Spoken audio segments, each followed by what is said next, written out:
काला बैशाखीर तांडव भांगिला गछ उड़िला छपर। पाटड़ा ब्लॉक मिरिके खुची पंचायत अंतर्गत भालियाडाल ग्राम में शुक्रवार संध्या बेले काला बैशाखीर तांडव बहु क्षयक्षति होइछि। शांति नायक कुंज दलदसिया परमेश्वर दलदसिया सुलोचना नायक आजबेस्ट उड़ी जाइथा बेले त्रिनाथ दलदसिया ईश्वर नायक ताराचंद नायक कीर्तन नायकर टाइल एवं छपर उड़ीपा सह बसंत दलदस्या घर उपर इलेक्ट्रिक पोल पड़ जाइछि। काल बैशाखीर तांडवर लोक मैंने मृत्युमुखर अल्प किए बर्ती जाइथा बेले प्रशासन दृष्टि एपर्यंत पड़ नथिबा ग्रामवासी अभियोग करिसेंति।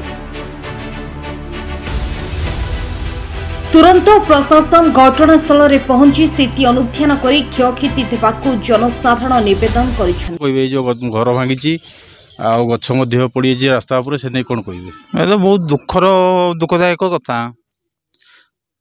जो तांडव रचिला सी माने अल्प के लोक बर्ती जो घर द्वार भांगी घर गछपत्र भांगी सब इलेक्ट्रिक पोल घर उपर पड़ी बहुत किसी रास्ता घाट गछ पड़ी बंद हो जाइए।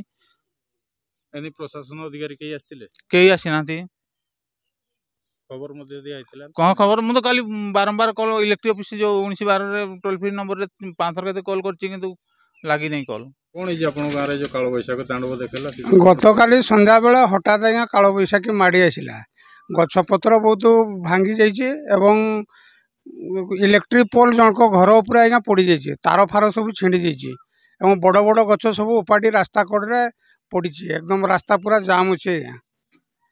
मु रविशंकर महतो भालियाड़ गाँव कहूँ पाटना ब्लॉक जो काली काल बैशाखी है से कौन क्षयक्षति से विषय कहते घर भितर थी काल बैशाखी आसिक सब रोषे घर गुरा भांगी देला केते समय यही संध्या समय 5टा बेले ना ममता नायक आउ जो घरे थिलु आमे आउ जो हठात काल बैशाखी आसला घर फर सब उड़ी निगला गछपत्र सब भांगी निगला जोर वर्षा पवन जोर होती घर सब उड़े देखुं आउ कौन कर पाटणार विजयरत्न पति निशिकांत बेहेरा रिपोर्ट संधान न्यूज।